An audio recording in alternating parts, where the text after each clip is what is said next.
F-Zero, the fast-paced, bat-out-of-hell, breakneck speed, adrenaline-through-the-roof racing franchise with a kick-ass soundtrack. You know, the one with Captain Falcon in it. This guy.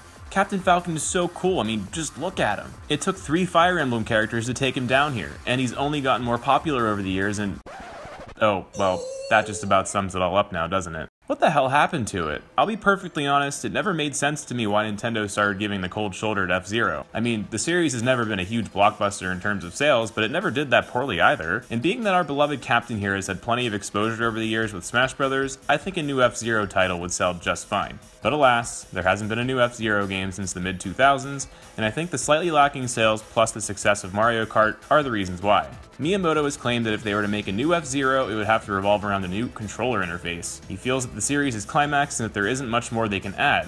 I respectfully disagree. I don't think Nintendo needs to reinvent the wheel here, like, at all. F-Zero has always been about pure speed, and I think a shiny coat of paint on an F-Zero GX caliber game would be more than enough to satisfy fans. Seriously though, can we talk about F-Zero GX? That game was amazing! I don't think anyone would complain about an F-Zero GX 2.0. I'm completely against rehashing the same game over and over, don't get me wrong, but F-Zero GX came out in 2003. I think what fatigues a game franchise is when it releases too much of the same in a short span of time. Well, I think in this scenario, time is definitely on F-Zero's side. And let's be honest, I'm sure there are some minor improvements they can make as well, like not putting in a cringeworthy story mode. Still alive, it seems, but I won't miss this chance to make mincemeat of you. Oh, dear God. Black Why? Shadow, I'll show you. You'll never beat me.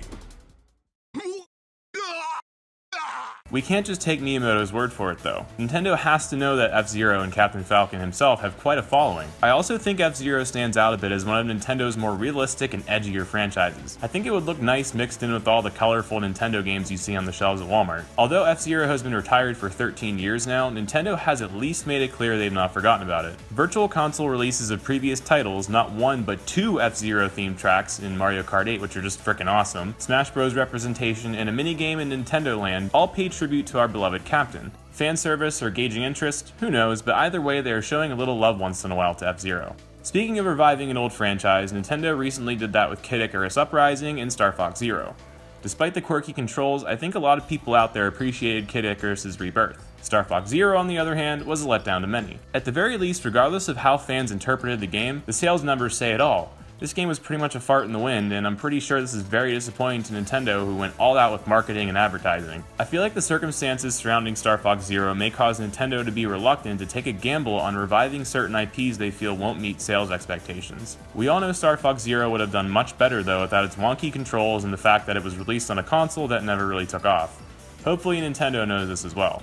Another reason Nintendo might be hesitant to release another F-Zero game is that there are just so many racing games out there that are similar to F-Zero on the market today. When the original F-Zero launched on the SNES, it was unique and honestly quite groundbreaking. It inspired a lot of developers with its style and mechanics. So on paper, it might make sense to shelf F-Zero for the reasons I just mentioned, but Nintendo needs to learn to respect the power of its brands. F-Zero is a game series adored by many people out there, and even if there are clone racers that exist, F-Zero is still F-Zero.